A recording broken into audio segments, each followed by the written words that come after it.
Então, vocês viram aí, não é, bem as imagens do cérebro, né, da criança com dislexia e da criança sem dislexia em atividade, né, lendo, executando a leitura. Vocês viram as regiões do cérebro que são acionadas, né?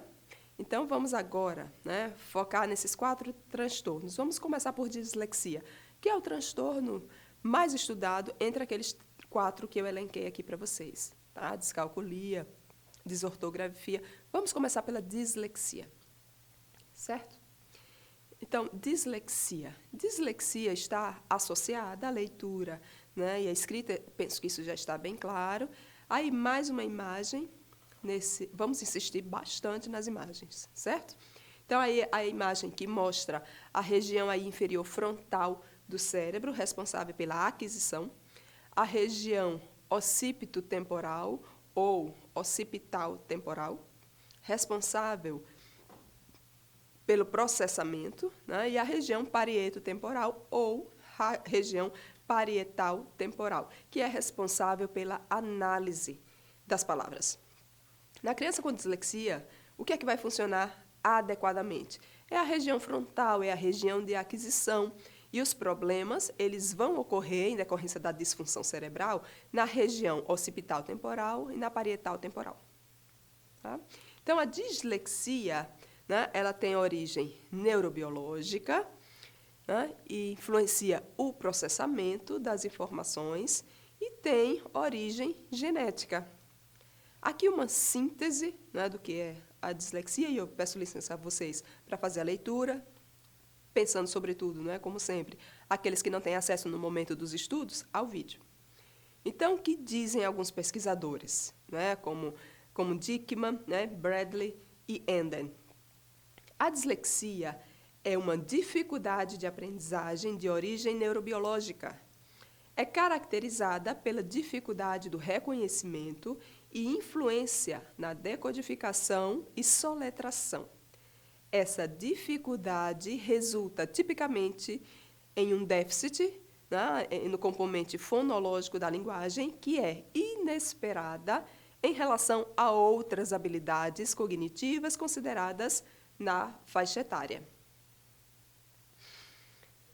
Tá? Então, é algo muito específico, é algo que não se relaciona com o comprometimento de outras habilidades. E como é que nós podemos fazer a identificação do disléxico? Vamos ver aí, por exemplo, no slide 36. Vocês conseguem, por exemplo, ao observar essas imagens, vocês conseguem identificar quem nessas imagens tem dislexia? Conseguem reconhecer as personalidades aí? Vocês reconhecem, né? Mas vocês conseguem perceber quem é que tem dislexia? Só adiantando aqui que, né, o disléxico, geralmente, ele tem o apoio de outras pessoas, né, para que essas outras pessoas façam a leitura do que tem que ser lido para que elas memorizem. Né? Isso é comum, né, no trabalho, por exemplo, de atores como Tom Cruise. Né? Então, tem alguém que lê, né, em voz alta e ele memoriza, né, aquilo ali. Né? Mas em várias áreas, né, no campo do teatro, né, nós temos aí o Johnny Depp, também tem dislexia, né? Tem o Lewis Hamilton, da Fórmula 1, também tem dislexia, né? Que, na verdade, não estão aí nem no slide, mas esses outros do slide. Né? A primeira, por exemplo, a primeira é a Agatha Christie, que é conhecida internacionalmente como uma grande escritora. Eu, particularmente, amo as obras, né, de Agatha Christie, que era, né, na sua infância, reconhecida em termos familiares como a mais lenta da família. No entanto, se tornou uma escritora de reconhecimento internacional. E aí você tem o Walt Disney, né, você tem o Einstein, você tem o Darwin, né, o Churchill, que são personalidades, né, que se tornaram destaque nas suas áreas de atuação. E têm dislexia. Todos aí, né, no slide têm dislexia. E aí eu pergunto, isso está escrito? Né? Um letreiro luminoso com luzes de neon? Não. Tem algum membro do corpo que vai denunciar isso? Não. Por quê? Porque isso está lá na área do processamento cerebral. No Brasil, por que eu estou falando isso? Não é? E vocês estão vendo, inclusive, no slide, que não tem nenhum brasileiro na imagem. Porque no Brasil, as pessoas tendem a não falar muito sobre os seus problemas. Sobretudo sobre os seus transtornos, né? Inclusive no âmbito escolar. Isso é em grande medida, né, por conta do preconceito, da discriminação que existe fortemente em nossa sociedade. Não é? Vocês viram que muitas dessas imagens que eu trago para vocês hoje, né, são imagens que já foram utilizadas em alguns trabalhos da Márcia Barreira, que é uma pesquisadora que trabalha diretamente com dislexia, que atende, né, e orienta pessoas disléxicas. E ela atendeu o filho do Charlie Brown Jr. E ela relata, né, nos seus trabalhos o quanto, né, grande é o processo de silenciamento que muitos dos sujeitos que têm dislexia vivenciam, inclusive no âmbito escolar. Né? Ou seja, o preconceito retrai, o preconceito silencia. E aí nós trazemos aqui essas personalidades como alguns poucos, né? Porque existem vários outros exemplos de pessoas, de profissionais que avançam na sua vida pessoal, na sua vida profissional, mesmo tendo dislexia. Não é uma doença, é uma condição cerebral, certo? E aí tem um exemplo de uma obra, né, da coleção Gêniozinhos, né? Vejam só o título da obra, só o título da obra já dói. Se és tão esperto, por que é que não sabes escrever? Gente, isso é terrível, né? É como se escrever fosse alguma coisa fácil.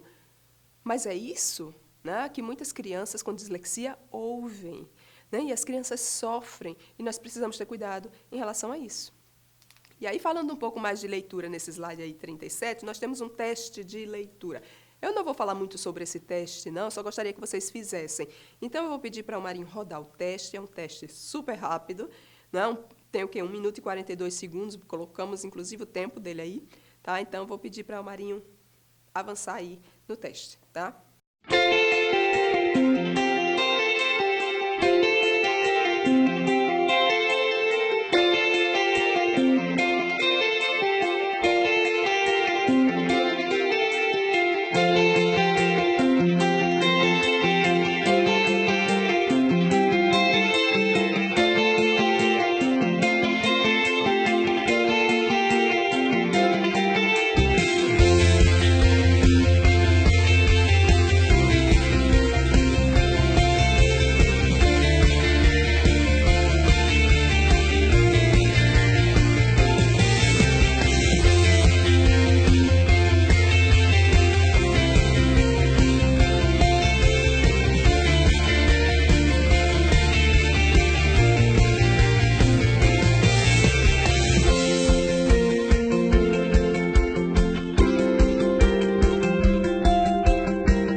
Claro que esse vídeo que vocês viram não está trazendo e não está embasado em qualquer explicação científica sobre a matéria, sobre o teor do nosso encontro formativo de hoje. Ele está aí mais como um pretexto, né, para pensarmos o quanto o exercício da leitura ele pode ser melhorado com a prática. Tenho certeza que aqueles que conseguiram ler bem 300 palavras, nesse curto espaço de tempo de 1 minuto, com o exercício constante, pode ler rapidamente 400.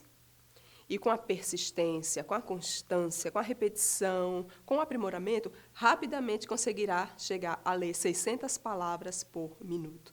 Ou seja, conseguirá aumentar.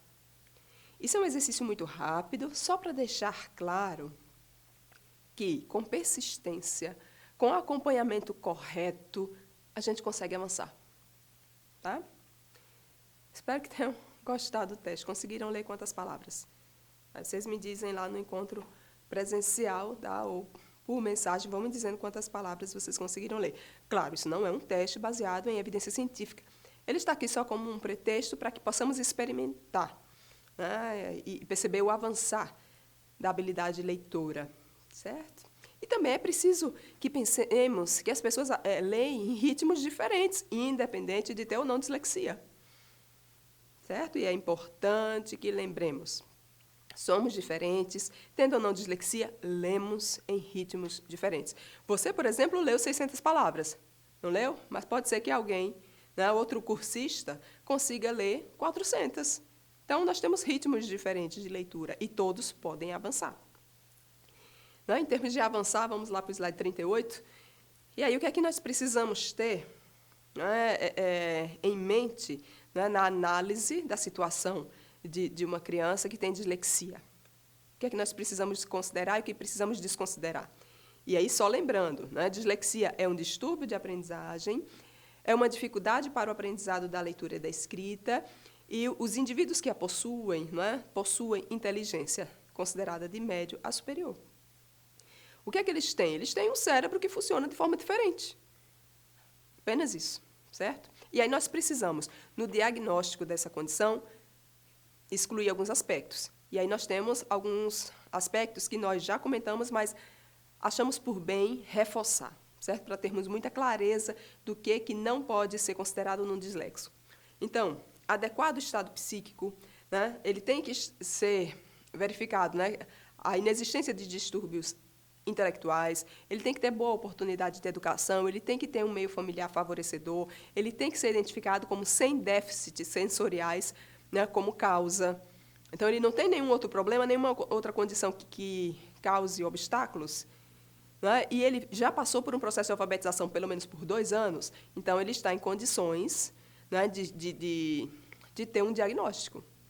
Então, nós não vamos diagnosticar uma criança de 5 anos de idade com dislexia. Jamais. Nós precisamos fazer o diagnóstico tendo a criança passado por pelo menos 2 anos de um processo de alfabetização. Então, menino com 4, 5 anos de idade, nenhum profissional vai dar um diagnóstico de dislexia a uma criança que não iniciou o processo de alfabetização, ou que está no início. Não, é preciso pelo menos 2 anos de alfabetização adequada para verificar se, diante daquela adequação de 2 anos, a criança não avançou. Então, a partir daí, é possível analisar para chegar a um diagnóstico, certo? E aí, a partir de então, é preciso que haja, não é, uma equipe multidisciplinar, né, formada por fonoaudiólogo, psicopedagogo, neurologista, ou, na ausência de um neurologista, um neuropsicólogo, para que esse laudo ele tenha, de fato, consistência. E quando pensamos em dislexia, é preciso que consideremos o histórico familiar dessa criança. Por quê? Porque cerca de 90% dos casos de dislexia estão associados à genética. Então, um pai, um tio, um irmão, um avô teve? Então, há uma chance enorme, né, em torno de 40% daquela criança, de que aquele menino que vai nascer, tenha.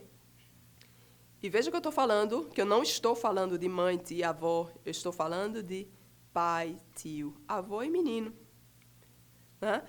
Primeiro, geralmente pula-se uma geração, né, pulando uma geração, a geração seguinte, né, tem chances aumentadas de ter dislexia e no todo, né, nos casos de dislexia no todo, né, cerca de 90% está na esfera genética. E por que eu falei, né, do pai e depois do menino, do avô do menino, do tio do menino? Porque também a maior parte dos casos está associado ao sexo masculino. Estudos estão em andamento, mas existem algumas explicações Hoje em dia, alguns estudiosos até se colocam contra algumas explicações teóricas mais antigas. E uma das explicações teóricas mais antigas, que se sustentou durante algum tempo, não é, que hoje recebe críticas, é que essa falha no processamento está relacionada a uma descarga, né, ou descargas de testosterona que a mulher grávida ela recebe durante a gravidez. Então, é considerado que, se ela está grávida, não é, e a gravidez, né, o embrião feto é do sexo feminino, e o organismo dessa mulher, né, provoca uma descarga muito alta de testosterona, a tendência é que ela perca o bebê, né, que ela tenha um aborto espontâneo. Quando não, quando é do sexo masculino, aí o aborto não ocorre, mas ocorre um processo de lentificação, né, no processo de desenvolvimento cerebral, atingindo aí as áreas de processamento das informações, causando aí possivelmente a dislexia. Não é a explicação, a teoria é uma possibilidade explicativa, né, uma das mais antigas e que tem hoje pesquisadores que contestam, não é? Mas os estudos, o fato é que os estudos estão em andamento, tá? E avançando aqui, né, o que nós temos aqui? Exemplos de 4 genes associados à dislexia. Então, são genes que já foram identificados, tá? Então, isso não é especulação, é, de fato, resultado de pesquisa e investigação genético-molecular. Já foram identificados 4 genes associados à dislexia. E vejam só, né? Tem um estudo que foi publicado na revista Veja, em 2009, que faz traça, né, um gráfico mostrando as relações, né, que ocorrem no desenvolvimento do ser humano em termos de influência genética.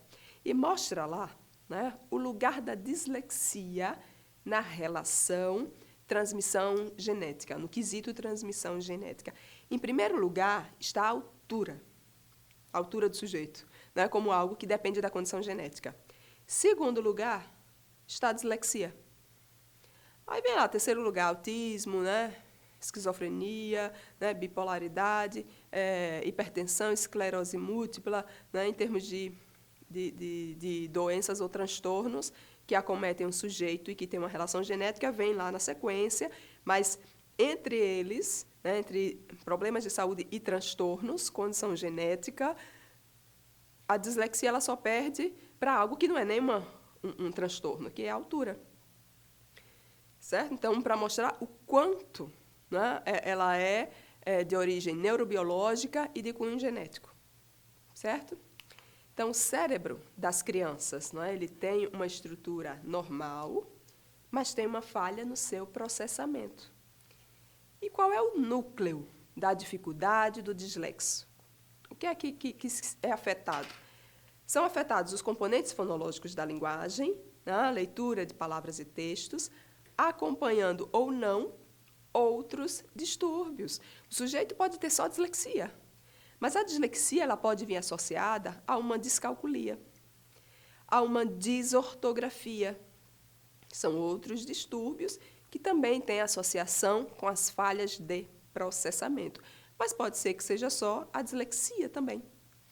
E há possibilidades, como eu disse aqui, você não tem dislexia, né? Vai lá no teste rápido de leitura. Você conseguiu ler 300 palavras? Mas se você insistir, em pouco tempo você vai estar lendo 400. Com mais um pouco de tempo, você vai estar lendo 600 palavras em 1 minuto. Ou seja, há possibilidades de melhoria da habilidade da leitura com treinamento adequado, com persistência, com constância. A leitura do dislexo ela poderá ser mais lenta, é claro, né? Mas lembremos sempre, a criança que tem dislexia, ela é igualmente inteligente às demais crianças que não têm dislexia. Não esqueçamos isso.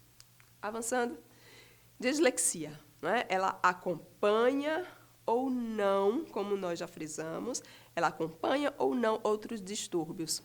Pode acompanhar, a depender desse grau de dislexia. Então, ela pode ser acompanhada de dispraxia, que é a dificuldade de coordenação motora grossa, a disgrafia, a descalculia, o déficit, né, de desenvolvimento, atenção e hiperatividade, problemas comportamentais que podem estar associados à dislexia e à vivência no mundo da dislexia.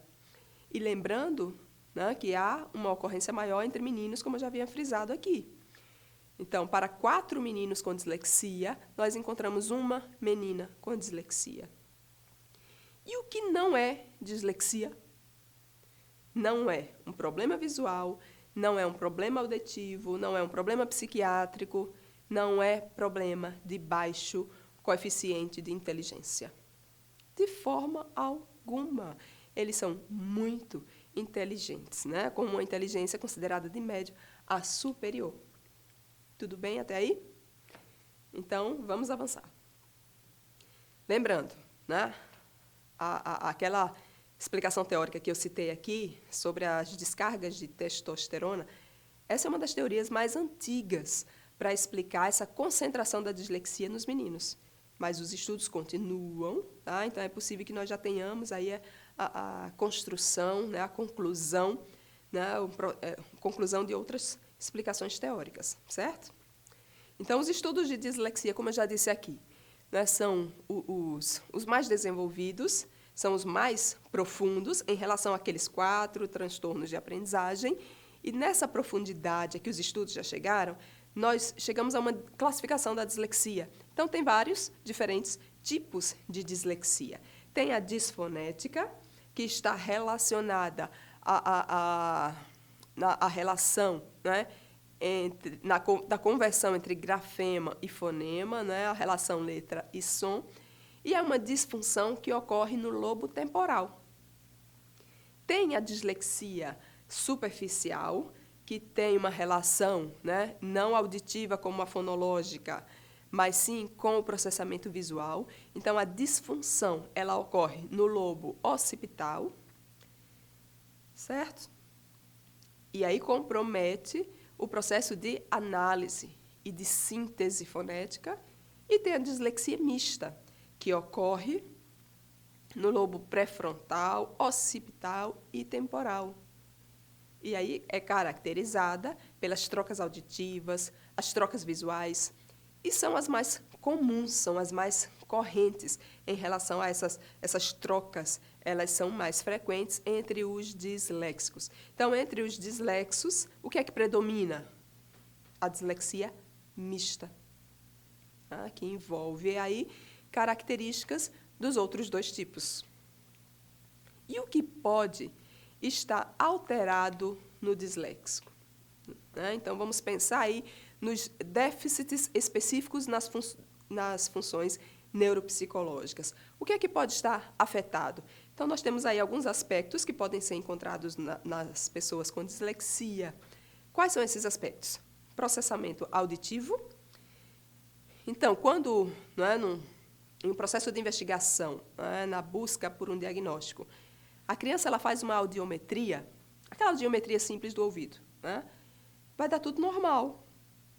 Por quê? Porque o problema não está na captação, está no processamento auditivo, né? E aí é preciso fazer um outro exame. Inclusive, em termos de audiometria, existem 2 tipos. Tem aquele simples, né, que a gente faz para saber como é que está a audição, se eu estou ouvindo bem, se eu estou ouvindo. E existe a audiometria do tronco encefálico, que vai analisar se o seu cérebro está processando aquilo que você está ouvindo. Porque uma coisa é você ouvir, outra coisa é você conseguir processar o que você ouviu. Então, a audiometria, aquela simples do ouvido, ela vai dar normal. O problema não vai aparecer, porque o problema está no processamento do que foi ouvido, né, no processamento auditivo. Ou seja, o som entra e chega no sistema nervoso. O como é processado é que vai fazer a diferença. Crianças pequenas fazem a audiometria do tronco encefálico, geralmente com sono induzido, não é? Enfim. O processamento visual, no mesmo sentido. A criança ela vai captar, né, o estímulo visual, mas como é que isso é processado no sistema nervoso? É diferente, né? Você enxergar e você processar o que foi visto. Um outro aspecto, sistema fonológico da linguagem. Há problema nesse sistema? É preciso investigar, certo? Para que a gente possa aí alimentar ou não um quadro de dislexia. E uma dificuldade em termos de atenção, né? Quem tem dislexia dispersa, geralmente muito facilmente, ao seguir, por exemplo, música, em meio à explicação de alguém, à explicação do professor, né? A pessoa dispersa com facilidade. E em relação às suas funções executivas, lembram lá das funções executivas da nossa sessão de neurociência? O que ocorre, né, com as funções executivas do dislexo? É possível encontrarmos dificuldades de planejamento e de execução de algumas atividades, tá? Na pessoa que tem dislexia. E vamos aqui a alguns sinais de alerta da dislexia.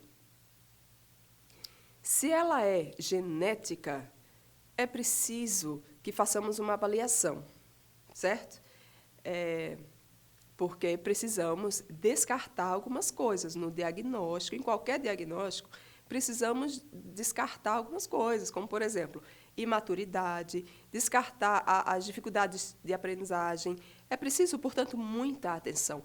Por isso, a equipe multidisciplinar é tão importante, porque pode ser que a criança tenha só uma dificuldade de aprendizagem, que tem cunho pedagógico, e não um transtorno de aprendizagem, que é algo biológico. Né? Nós não podemos descuidar. Já pensou você rotular uma criança que está com uma dificuldade que é pedagógica e você diz que ela é dislexa? Não. Você está criando...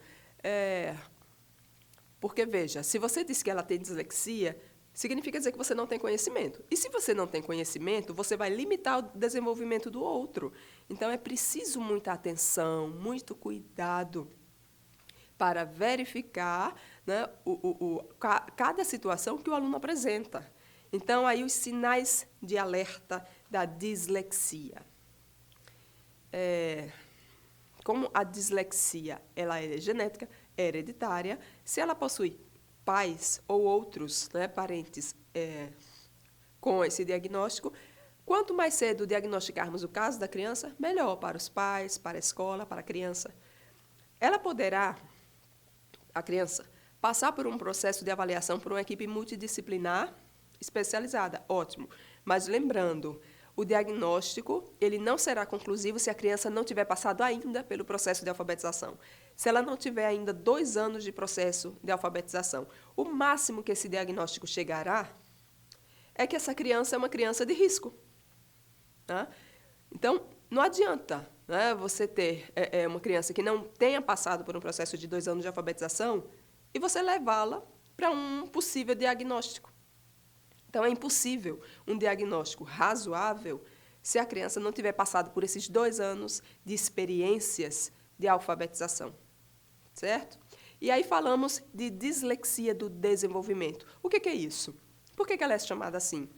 Por quê? Porque a natureza das dificuldades ela vai aparecendo na medida em que a criança cresce, se desenvolve. Porque é o seguinte, a dislexia ela não vai desaparecer. Ela vai ser alterada, ela pode ser modificada no decorrer da vida do sujeito, mas ela não vai desaparecer. Não tem cura, porque ela é genética. Não é? Gene não se modifica, a não ser que você, né, faça uma criança genética, aliás, transgênica, né, geneticamente modificada no laboratório. Não é o caso. Então, a criança ela nasce com dislexia. Ela tem os genes da dislexia. Se alguém disser que curou-se de dislexia, que se curou de dislexia, né, é porque, na verdade, ela teve uma dificuldade posterior ao nascimento. A exemplo de alguém que sofreu um AVC, né, um acidente vascular cerebral, ou outro tipo de acidente que prejudicou o cérebro. Seria, assim, uma dislexia adquirida, e não a dislexia do desenvolvimento, porque a dislexia do desenvolvimento é a dislexia genética. E aqui, na nossa sessão formativa, nós estamos tratando da dislexia do desenvolvimento, de uma condição de desenvolvimento do sujeito. Então, vamos lá. Né? Aos primeiros sinais da dislexia, repito, você só vai dar o diagnóstico, você só vai ter o diagnóstico pós 2 anos de processo de alfabetização. Mas nós precisamos estar atentos, além do histórico familiar, a uns sinais que começam a aparecer. E esses sinais começam a aparecer em torno dos 18 meses. E que dificuldades seriam essas? Por exemplo, dificuldade motora para andar. E aí, por volta dos 24 meses, né, dos 2 anos, nós podemos, né, acender o sinal de alerta em relação ao atraso da fala. Mas atenção, também nem todos aqueles que têm dislexia têm atraso de fala. Tá? Então, mas é mais um elemento para a gente, né, acender a luz aí do sinal de alerta, né, para que fiquemos atentos. Claro, pode ser que isso não signifique nada, pode ser que isso não leve a um diagnóstico, mas você investigou, você esteve atento, e atento para buscar os estímulos corretos. Por volta, né, dos 3 anos, aí você tem a persistência do atraso da fala, né, e junto a esse atraso de fala aos 3 anos de idade, você identifica uma dificuldade motora e de reprodução de certos sons e de falar palavras multissilábicas. Aos 6 anos, né, por volta ali dos 6 anos, que muitos estão iniciando o processo de alfabetização, aí sim, as dificuldades elas começam a ser mais evidentes, uma vez que as atividades delas estarão associadas à leitura e à escrita. Então, começam as dificuldades em fazer a relação letra e som, grafema e fonema. Tá? Dificuldade na relação letra e som, bem como a memorização de sequências. Por exemplo, músicas. A criança tem 6 anos de idade, mas ela não consegue acompanhar música, nem aquelas musiquinhas que ela tem contato todos os dias lá na educação infantil. Porque, vejam, gente, não existe criança preguiçosa. Me dá uma agonia quando, às vezes, você está com uma criança de 2, 3 anos de idade e a criança não fala muito. Aí chega alguém, aí diz, essa menina não fala porque tem preguiça. Né? Também tem tudo na mão. Claro, você não vai colocar tudo na mão da criança, resolver tudo pela criança, falar pela criança, resolver a vida da criança por ela. Não, você vai estimulá-la. Né? Mas aí você vai dizer que a criança não fala porque ela é preguiçosa, que ela não anda porque ela é preguiçosa. Gente, não existe criança com preguiça. Existe criança com dificuldade e criança com facilidade. Criança não tem preguiça de falar, criança fala. Se ela não tem nenhum problema neurobiológico, ela vai aprender por imitação e ela vai falar. Agora, tem a criança com dificuldade e tem a criança com facilidade, e nós precisamos estar atentos à condição delas. A criança com dificuldade, ela precisa de mais tempo e de atenção. E sem que os seus cuidadores, sem que o seu professor, sua professora, demonstre que ela, a criança, tem algo limitador, tem um obstáculo intransponível. A criança ela não quer se ver assim, ela não quer se ver como um ser limitado, pelo contrário. Porque, vejam, se o professor passa para a criança que ele tem um limite, que ele não acompanha a turma, porque ele tem, né, um obstáculo, a criança ela passa a se desinteressar. Por quê? Porque reiteradamente é dito a ela, direta ou indiretamente, que ela é preguiçosa, que ela é distraída, que ela é lenta. E nenhuma criança quer se ver assim. Isso destrói a autoestima da criança. Lembrem lá do sistema de recompensa do cérebro, que precisa ser alimentado no nosso cérebro. Por isso, eu repito, eu insisto, não existe criança preguiçosa. Existe criança com dificuldade, porque o seu processo de aprendizagem é diferente. E nós somos os profissionais, então nós devemos aprender isso. Né? Avançando aí na dislexia do desenvolvimento. A criança de 8 anos que tem dislexia no seu desenvolvimento é uma criança que tem dificuldade de ler texto e, consequentemente, ela não tem prazer. Se ela não tem um bom retorno, ela não tem um bom resultado, ela não tem prazer em ler. E aí, consequentemente, ela vai ter outras dificuldades. Ou então, associado a isso, ela vai ter dificuldade de memorização das formas, dos sons das letras, dos sons das palavras. Embora ela possa melhorar em certos aspectos, haverá dificuldades que persistirão e mais ligadas aí à expressão escrita ou de planejamento. Por isso insistimos, temos que cuidar da estimulação correta. Sempre. Vamos ver, né, aí nesse slide 48, outros aspectos que estão relacionados à dislexia. Lembrando, dislexia não tem cura.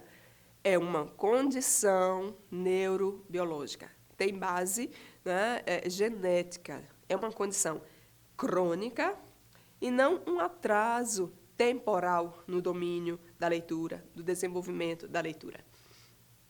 Não é algo apenas comum de acontecer, é algo persistente. Por quê? Porque é uma condição crônica. É uma condição que pode melhorar com os estímulos corretos, com um acompanhamento profissional adequado. Mas ela vai continuar com o sujeito para toda a sua vida. Ok? E aí, na relação professor-aluno, né? Se costumamos dizer que, se a criança dislexa não aprende da maneira como você ensina, você tem que ensinar da maneira como ela aprende. E aí nós perguntamos, né? Qual é a perguntinha que lançamos nesse momento? Será que será que nós somos capazes de ensinar da maneira como ela, a criança, aprende? Então, devemos perguntar se temos dúvida. Né? Ou seja, nesse sentido aí, é importantíssimo, tanto para quem tem dislexia quanto para quem não tem, que o professor trabalhe, né, a maior parte do que for possível, no âmbito do concreto, sobretudo se estiver trabalhando com criança. Então, concretude, a prática. E aí precisamos estar atentos também ao comportamento que essas crianças manifestam em sala de aula, porque esse comportamento ele pode ir de um extremo a outro. A criança ela pode se tornar retraída ou ela pode ser a mais indisciplinada da turma. Não como uma afronta, um desrespeito ao professor, pelo contrário, como uma tentativa de se proteger. Se proteger, muitas vezes, dos preconceitos que sofre por parte de colegas e por parte, às vezes, até de profissionais da própria escola. Mas aí, falando de sintomas, né, em termos de observação dos sintomas da dislexia do desenvolvimento na escola, esses sintomas, né, da pré-escola, esses sintomas, né, escolares, eles podem ser percebidos desde a pré-escola, desde a educação infantil. Como nós vimos aqui, os sinais eles podem começar a serem identificados a partir dos 18 meses de vida. Então, desde a educação infantil, é possível que já comecemos a identificar, a sinalizar esses sintomas.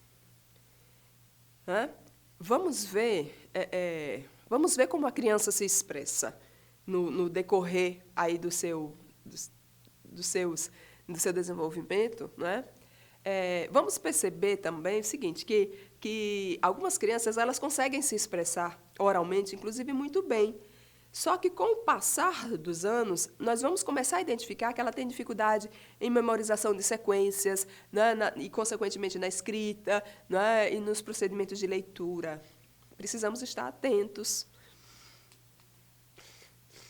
Nós falamos aí do professor, né, e aí eu queria falar da importância do papel do professor.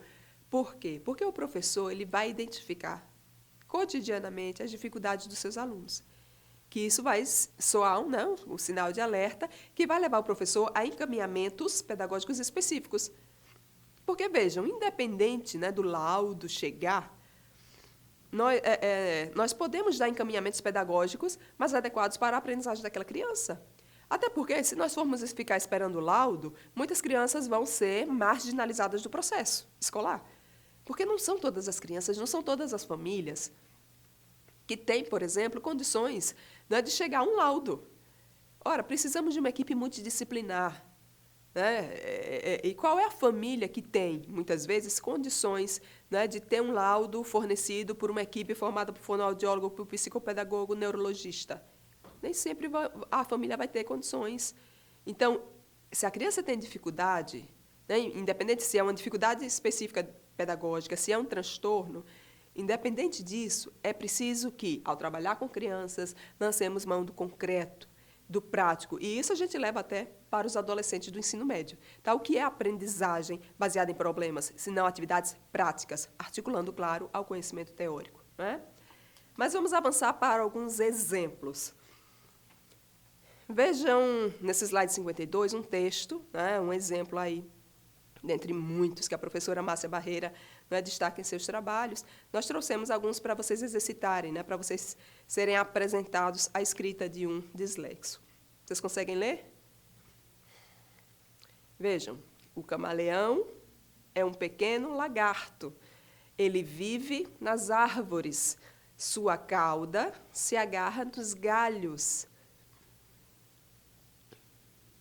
Conseguiram perceber? Então, o que é que a gente percebe aí? A gente consegue perceber aí problemas de aglutinação, omissão de letras, de troca de letras, letras irregulares. São diferentes esses problemas. O que é que a gente percebe analisando essa produção?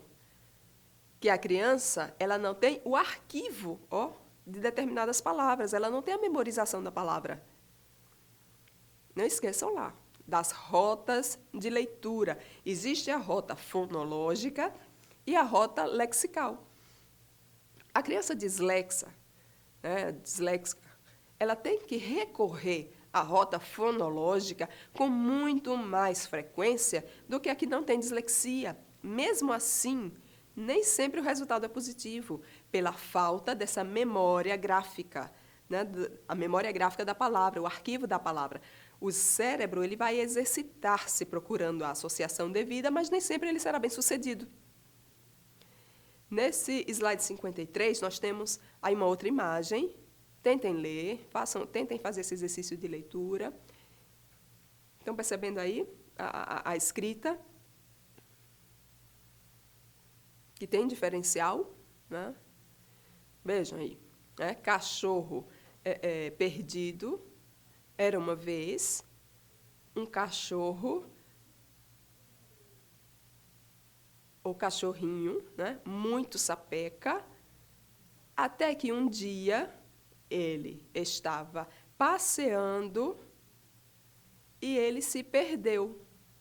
E depois ele achou a sua casa de novo. Conseguem perceber? Vejam que ele ou ela, né, mistura letras, suprime outras letras, mistura o formato de letras maiúsculas com minúsculas. Isso também é característico de quem tem dislexia pela falta, né, ou pela falha da memória gráfica das letras. Tá? Vamos avançar aqui, né, sobre o quadro sintomático da dislexia, certo? Apontando aí algumas dificuldades.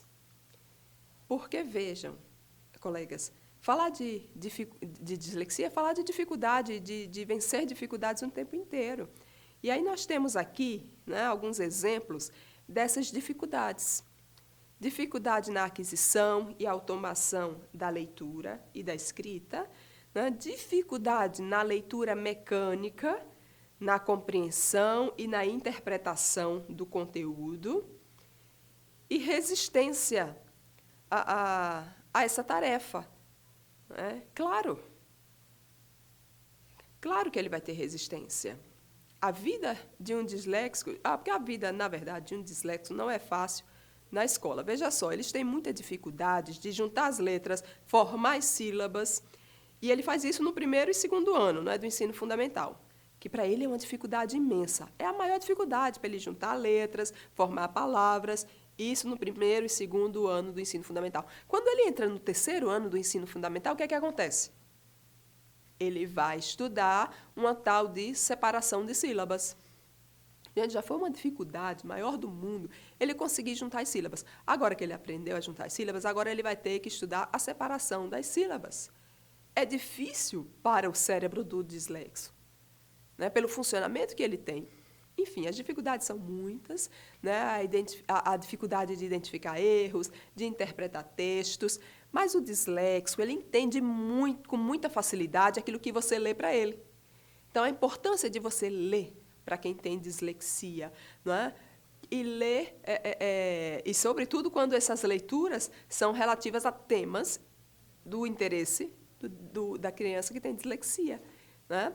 E no exercício, de modo geral, da leitura, o que é que vai acontecer? A relação dele com o universo da leitura.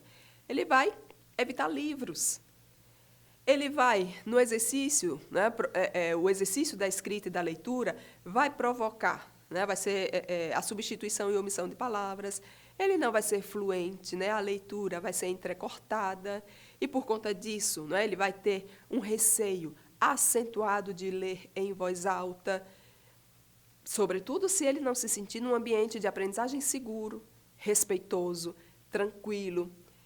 Então, é preciso que os demais alunos da turma, né, sob a coordenação do professor, entendam que cada um tem um ritmo de aprendizagem, que cada um aprende de forma diferenciada e que todos estão na escola, né? Então, se quem tem dislexia, se não se sentir seguro, respeitado naquele ambiente, então ele vai ter um medo tremendo de ler em voz alta.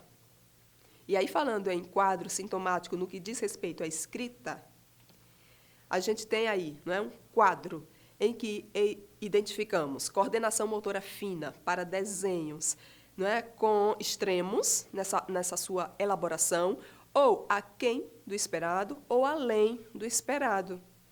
A gente pode ter um quadro associado à desortografia, então ele até se apropria, né, das normas ortográficas, mas ele não consegue executar. Então, há um problema na execução, né? A disgrafia também é um outro aspecto desse quadro sintomático, então você não consegue identificar o que foi que o menino escreveu. Há um outro problema, né?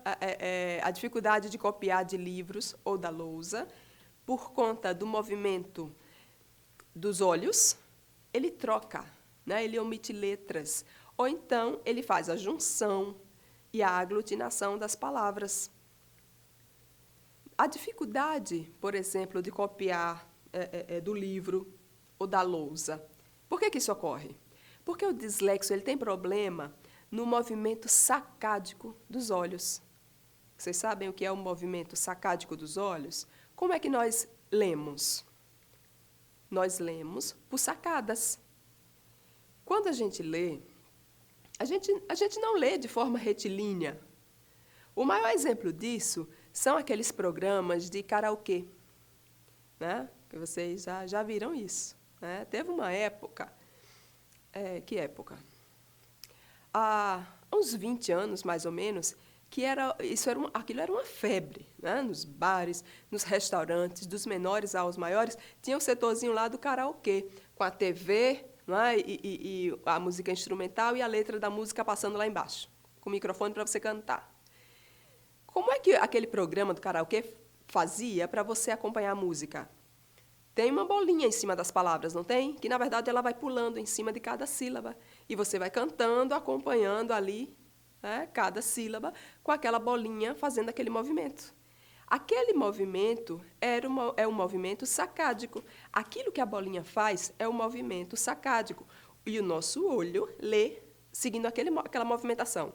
Lê em sacadas. Então, você escrever, né, do quadro para o caderno, com dificuldade nesse movimento sacádico dos olhos, é uma catástrofe. Porque, veja, o aluno lê, né, aí vê lá na primeira linha do texto que o professor escreveu a palavra navegação, né? Estou com as grandes navegações na cabeça. Então, ela vê lá, primeira linha, navegação. Aí tem a segunda linha, na terceira linha, né, na quarta linha, aparece novamente a palavra navegação.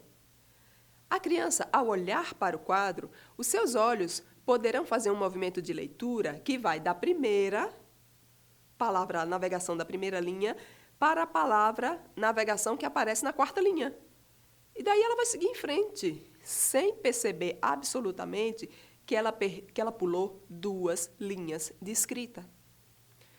Tá? Então, ela tem dificuldade na escrita, que pode ser a desortografia, que é a troca das letras, a disgrafia, que é um transtorno mais específico associado ao desenho gráfico das letras, e o problema de coordenação motora, né, fina, isso para desenhos, que nós vamos ver aqui na imagem do slide, acho que é o slide seguinte, isso, no slide 56, nós temos aí 2 desenhos. Né? O que é que vocês notam nesses 2 desenhos? Nessas 2 casas?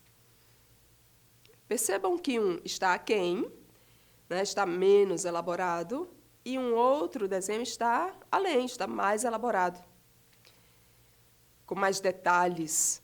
Né? Vejam que uma das casas é uma casa que tem uma porta, né, que não tem janela. É claro que tem aí também a representação emocional do sujeito. Né? É uma casa que está numa área mais alta, mas é supostamente mais alta, porque, na verdade, está representando uma espécie de morro. Né? E você tem atrás, né, uma pedra grande que já rolou encosta abaixo. E a casa ela está escorada, né, na verdade, nessa pedra. Então, tem um componente emocional aí. Na outra, mais elaborada, você veja que tem um telhado, né, que tem uma antena. O aluno, veja que ele já pensou numa porta, ele já pensou na circulação, pensou na janela, pensou no pequeno jardim ao lado. Então, você tem tanto desenhos aquém quanto além na demonstração dessa coordenação motora fina para desenhos. Né? Porque tem alguns que têm uma afinidade maior com o trabalho manual. Mas vamos ao exemplo de mais um texto. Né? Veja aí um texto no próximo slide. O texto de um menino de 10 anos, né, fruto de um ditado. Né? Vejam aí se vocês conseguem ler, está bem clarinha a imagem. Né? Marinho decide aí se coloca na tela inteira, se for o caso de melhorar a visibilidade. Vamos tentar fazer a leitura desse texto. Né? Vocês conseguem? Ditado é difícil, né? Para quem tem dislexia, é um verdadeiro pesadelo. Né? Se não há um acompanhamento, é difícil. Mas vamos lá, vamos tentar ler pelo menos o comecinho aí. Né? O que é que diz?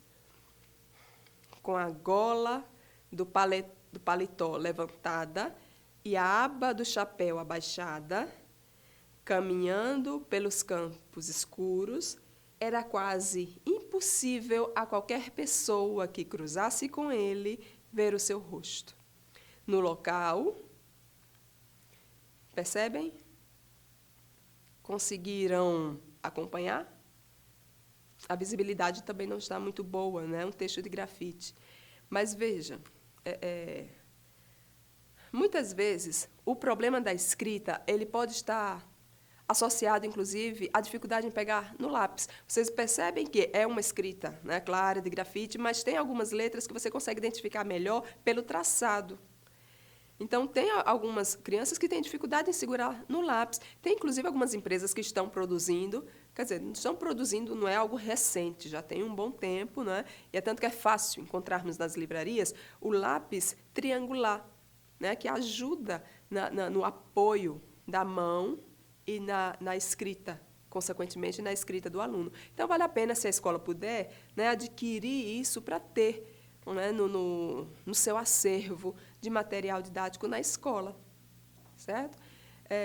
E, da mesma forma, tem crianças que têm dificuldade de manusear a tesoura. Por isso que eu disse, não é, que é tão importante que desenvolvamos habilidades motoras e psicomotoras na educação infantil. Tá? Então, quando, de meio a essas atividades, se a criança apresenta dificuldade, isso já vai soar como um sinal de alerta para o professor. Então, é preciso, muitas vezes, ensinarmos a criança a pegar no lápis direito, né? Porque isso envolve postura corporal correta. Porque, do contrário, pode ser que a mão da criança ela venha doer, sofrer. Tem crianças que criam calos nos dedos, entre os dedos, pela dificuldade de segurar e manejar o lápis.